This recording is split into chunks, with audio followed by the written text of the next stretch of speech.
Mesdames, Messieurs, bonsoir et bienvenue sur ITV. Il est 20h, les titres du journal. L'actualité à la une ce soir, rapport de la Cour des comptes. Le ministre de la Justice annonce des poursuites judiciaires contre les personnes épinglées par ce corps de contrôle. Ousmane Diagne, sa réaction à suivre tout à l'heure dans ce journal. Le F24, la plateforme des forces vives du Sénégal, s'est réunie ce matin autour d'une interrogation. Quelle réforme pour les ruptures vers un Sénégal souverain et juste? Le compte-rendu de Abraham Paul Pouy à suivre également dans cette édition. En sport, football, éliminatoire zone Afrique de la Coupe du Monde 2026, troisième et quatrième journée.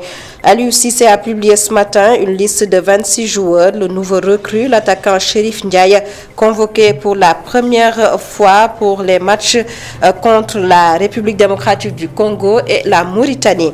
En culture, la rubrique hebdomadaire, on vous parle ce soir du graffiti, cet art qui consiste à réaliser des fresques murales, prétexte le Festigraphe initié par l'association Dohandem Squat dirigée par l'artiste Docta. Cette année marque la 14e édition et le défi est de réaliser un mur de 4 km dénommé Ndaktaru. Vous l'entendrez, Docta, le président de l'association Dohandem Squat, dans la rubrique culture signée Momodou Dian. Voilà pour les titres, le développement, c'est juste après ceci.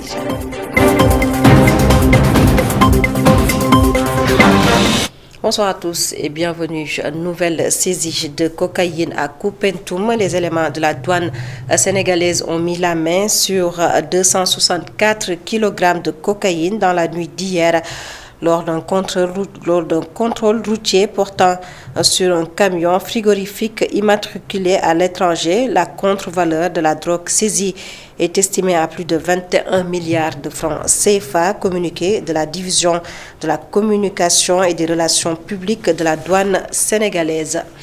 Et puis, rapport de la Cour des comptes, le ministre de la Justice réagit pour la première fois sur ces dossiers publiés par ce corps de contrôle. Ousmane Diagne annonce des poursuites judiciaires contre les personnes épinglées par la Cour des comptes. Le ministre de la Justice s'exprime au micro de nos confrères de APS. Je vous propose de l'écouter.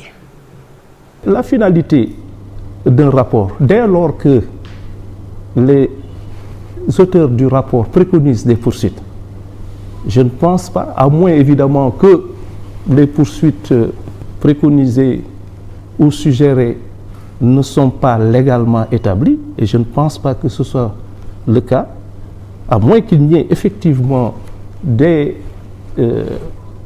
raisons de penser que les infractions qui ont été retenues contre les uns et les autres ne seraient pas du tout établi. Moi, je crois que la vocation d'un rapport, d'un corps de contrôle aussi prestigieux que la Cour des comptes, la finalité ne saurait être, à mon sens, que des poursuites. Et ces poursuites seront initiées, seront confiées à des magistrats indépendants, expérimentés, qui vont tout simplement décider de la suite à donner et éventuellement des peines à distribuer. Depuis atelier ce matin de la plateforme des forces vives du Sénégal, le thème de la rencontre des membres du F24, quelle réforme pour les ruptures vers un Sénégal souverain et juste. Lors de la rencontre, Momodou Mbodji et compagnie ont aussi abordé l'enseignante question du foncier au Sénégal. Je vous propose de suivre ce compte rendu signé Abraham Paul Pouya. Les institutions, le foncier, la justice et le système électoral sont les sujets de discussion de l'atelier de la plateforme Forces vives du Sénégal, la bataille de F24 et la séparation des pouvoirs et l'hyperprésidentialisme. Il faut tourner la page de ces pratiques-là qui sont de notre âge. Il faut tourner la page de tout ce qui peut constituer une entrave par rapport au progrès social. Donc sur le plan foncier, sur le plan également du code des marchés, du code des mines, il y a beaucoup de choses à faire dans ce pays-là. Il y a comme une nécessité de refondation. Les conclusions vont être ajoutées au pacte pour matérialiser la rupture.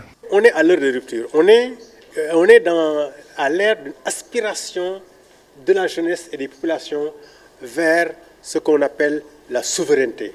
souveraineté alimentaire, souveraineté militaire, souveraineté financière, bancaire, etc. Cela implique des ruptures. Nous avons besoin de ruptures à tous les niveaux. Pour atteindre les objectifs, gouvernants, politiques et citoyens appelés à un changement de comportement. Que les Sénégalais, tous les citoyens, individuellement, collectivement, massivement, eux-mêmes se réinventent, changent de comportement et de mentalité. Ces ruptures-là, si elles sont assumées par nous tous, par chacun, évidemment, on parviendra justement à faire du Sénégal un pays où il fait bon vivre. Première activité de la plateforme F24 après la présidentielle, cette rencontre marquée par l'absence des ténors de l'actuel régime.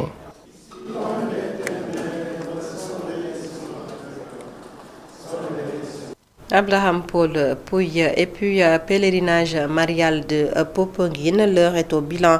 Les évêques du Sénégal se disent satisfaits du bon déroulement de l'événement religieux.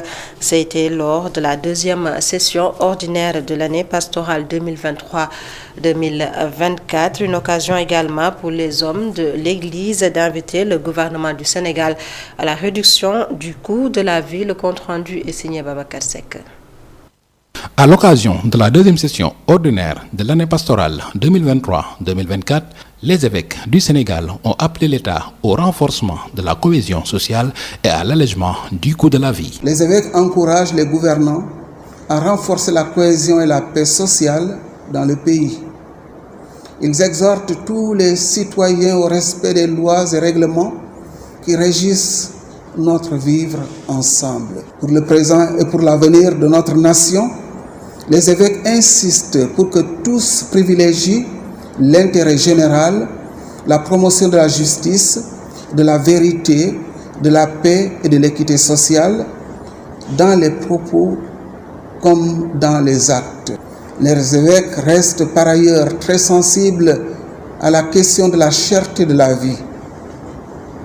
C'est pourquoi ils invitent le gouvernement du Sénégal à faire de son mieux pour alléger ce lourd fardeau qui pèse sur beaucoup de familles.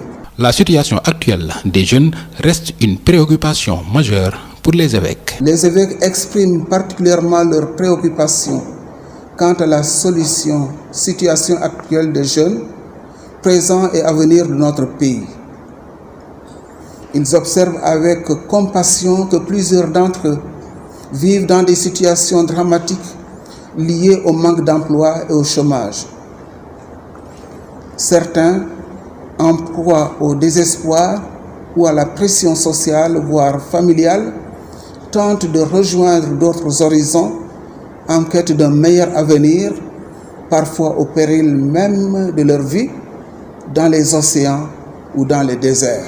À la fin de leur session, les évêques ont prié pour une bonne saison des pluies et des récoltes abondantes pour l'atteinte de la souveraineté alimentaire. L'association des anciens fonctionnaires internationaux a un nouveau président, Abdou Khadre Diakhaté, désormais à la tête de cette association. En assemblée générale hier, les membres ont décliné leur feuille de route et comptent apporter leur expertise au nouveau gouvernement du Sénégal, notamment dans des domaines de la diplomatie, la paix et la sécurité, entre autres. Le point avec Aliou Sowa. Des fonctionnaires internationaux à la retraite de différents corps de métier regroupés au sein de l'ASAFI comptent mettre leur expertise à la disposition des autorités sénégalaises. Parce que chez nous, on a toutes les expertises. Et c'est cette expertise que nous souhaiterons mettre à la disposition des autorités sénégalaises, s'ils le désirent, bien sûr. Il suffit juste d'être saisi et puis donc voilà, on est bien structuré. Donc, on mettra en place tous les voies et moyens quand même en matière de communication pour que ça se passe très vite. Fraîchement porté à la tête de l'Association sénégalaise des anciens fonctionnaires internationaux, le président et son équipe ont mis en place une feuille de route. Ils mettent l'accent sur les priorités du moment. En tant que président nouvellement élu, on va essayer de faire les démarches qu'il faut. On va essayer de contacter les personnes ressources qu'il faut pour quand même vendre nos services. On est lié par une feuille de route, on a notre plan d'action qu'on est en train de dérouler. Bon, évidemment, on vient juste d'être élu, donc il faudra qu'avec le bureau, avec mes amis, qu'on discute sur les priorités. L'Azafi ne compte pas rester là en dehors des services qu'il compte mettre à la disposition de l'État du Sénégal. Abdou Khader Diakhaté et compagnie veulent aussi accompagner les pays de la sous-région. À ce stade du journal, on parle de sport, football, 3e et 4e journée des éliminatoires zone Afrique de la Coupe du Monde 2026. Le sélectionneur des Lions a dévoilé ce matin une liste de 26 joueurs. Nouvelle tête, l'attaquant Chérif Ndiaye, convoqué pour la première fois par Aliou Cissé, le coach des Lions, que je vous propose de suivre. Concernant les 2 matchs juin en Mauritanie, ça sera une liste de 26 joueurs. Comme vous le savez, le stage commencera à partir de dimanche, mais les entraînements en réalité débuteront lundi 27. L'objectif du Sénégal, c'est de retourner à la prochaine Coupe du Monde. Et nous savons qu'on fait une très bonne CAN. Ils sont dans une très bonne dynamique aussi. C'est une équipe qu'on respecte. Mais le Sénégal aujourd'hui est bâti en réalité pour aussi aller à la Coupe du Monde. Le deuxième match, c'est la Mauritanie. Comme vous le savez, c'est un derby. C'est un match qui va être très compliqué, très difficile. Je crois que ces 2 rencontres-là, nous devons les préparer vraiment avec beaucoup de sérénité, mais y mettre l'engagement qu'il faut, y mettre l'agressivité qu'il faut. Maintenant, concernant Chérif, comme je l'ai dit, il est là, il est capable de jouer. Il l'a montré qu'il soit le bienvenu, qu'il prenne ses marques et surtout qu'il fasse comme chez lui. Il est chez vous, il a la qualité, à lui de l'homme. Mais il est le bienvenu. Pas parce que je veux lui faire un plaisir, c'est du fait qu'il ait fait une très bonne saison. Il a été quand même assez régulier. C'est un garçon qui a marqué 4 à 5 passes décisives. On le suit depuis longtemps. Il a joué la Champions League. Il n'y avait pas la possibilité de le faire venir, mais aujourd'hui, c'est vrai, avec les méformes et les blessures, les difficultés dans leur club, je pense qu'aujourd'hui, c'est tout simplement cohérent être capable de prendre la profondeur. Techniquement, il est pas mal. Et dans la surface de but. Donc je pense que le faire venir, c'est juste normal. 3e et 4e journée des éliminatoires zone Afrique de la Coupe du Monde 2026. Des matchs contre la République démocratique du Congo et la Mauritanie. Un match prévu les 6 et 9 juin 2024.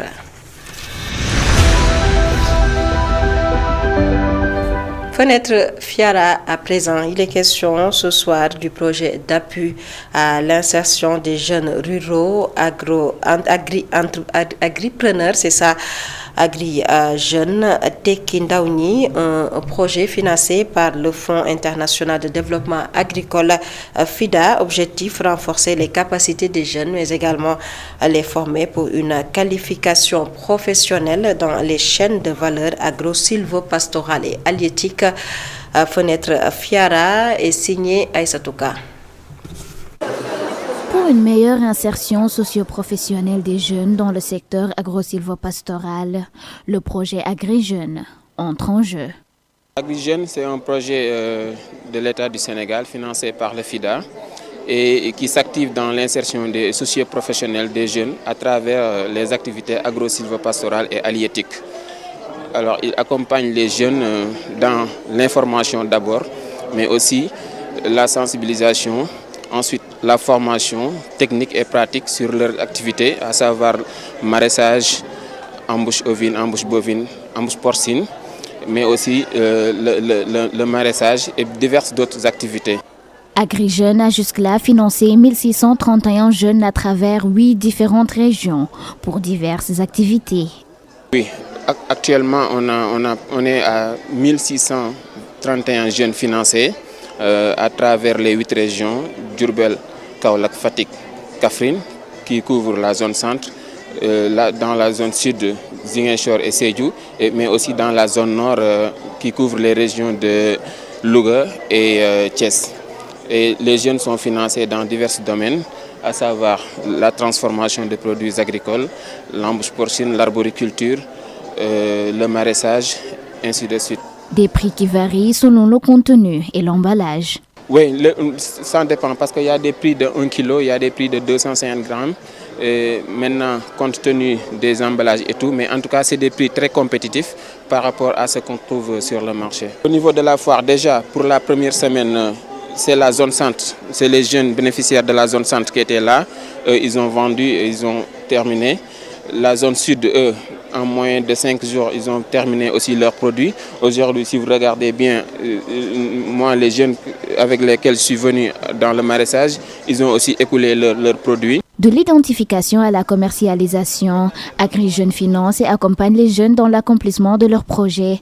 Toutes les dispositions sont prises pour promouvoir l'emploi des jeunes à travers une agriculture qui nourrit, emploie et enrichit son monde. Aïssatou, allons visiter à présent le pavillon du Mali. Le pays frère est bien représenté à la Foire internationale de l'agriculture et des ressources animales. Une présence qui renforce les relations commerciales entre les deux pays, le Sénégal et le Mali. Les explications de Togola Mamakone, elle est la chef de la délégation du Mali, toujours au micro d'Aïssatou. Notre présence ici, c'est la 24e édition. Le Mali a toujours participé à toutes les éditions de la FIARA depuis que la FIARA ne se faisait pas au niveau du CICES. Donc nous avons toujours participé à la FIARA. Notre participation, c'est pour faire valoriser nos produits. Les produits agricoles, les produits artisanaux, les produits d'art. Donc nous avons amené plusieurs produits. Les produits à base de karité, les sous-produits du karité, les produits à base de mangue et les sous-produits de mangue, les produits, les textiles, les produits transformés, les produits agricoles transformés. Oui, la FIARA nous permet de montrer la richesse du pays, la diversité des produits du pays. Et nous sommes à la FIARA pour fidéliser les clients parce que nous sommes toujours présents à la FIARA pour fidéliser les clients, pour nouer des partenariats, pour valoriser les produits agroalimentaires, textiles et artisanaux. Les relations entre le Sénégal, les relations commerciaux sont très développées entre le Sénégal et le Mali. Ça permet davantage de renforcer ces relations commerciales-là.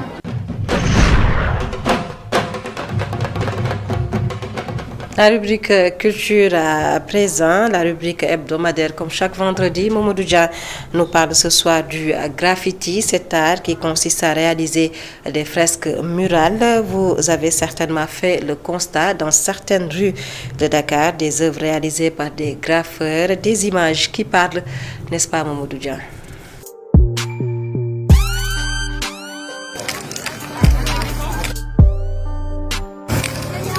Deux scooters mis à la disposition de Diablo et Mousse Graph, des graffeurs armés de leur imagination et de la créativité. Ces motos, ils vont devoir transformer les carénages grâce aux couleurs.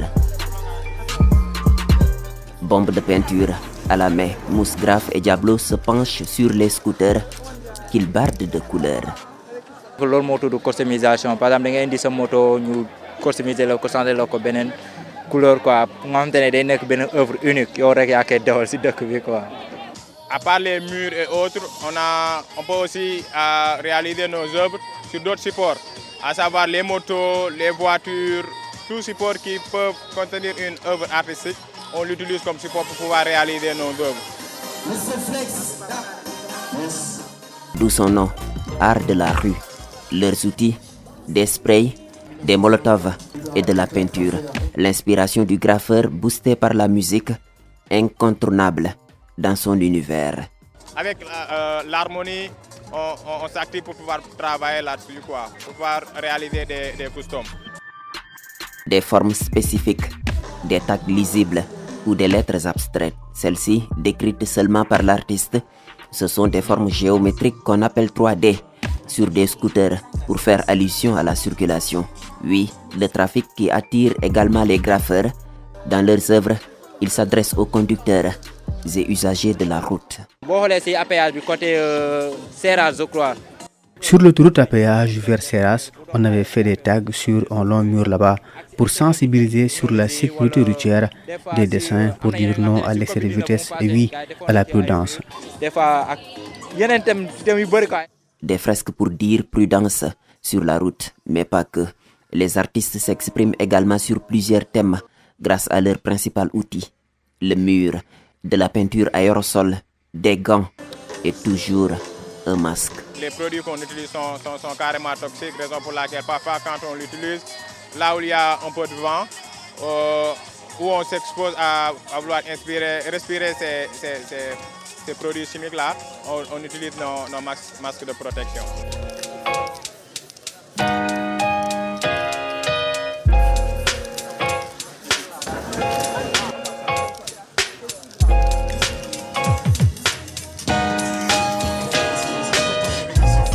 On travaille sur des thèmes de sensibilisation, on va avoir des thèmes aussi qui peuvent participer à la valorisation de la culture, qui peuvent parler aussi de la vie sociale, de l'éducation, des problèmes sociaux.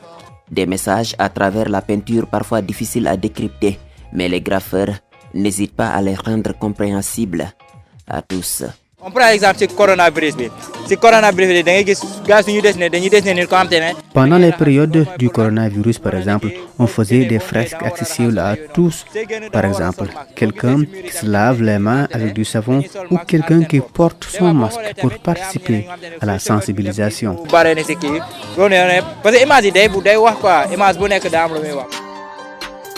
Dans ce festival dédié aux peintures rupestres, les artistes graffeurs travaillent sur l'image, un festival rehaussé par la mode. Ici, motos et véhicules changent de couleur sans bourse déliée.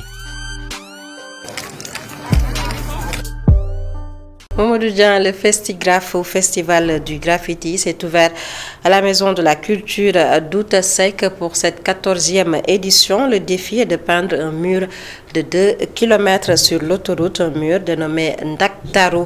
50 artistes graffeurs sont mobilisés pour battre les records Dubaï et Bénin. Docta, président de l'association Dokhandem Squat, initiateur du festival que je vous propose de suivre.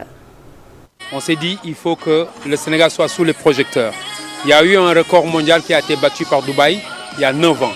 Et Bénin l'a fait, je pense, il y a 4 ans, de faire le mur le plus long du monde.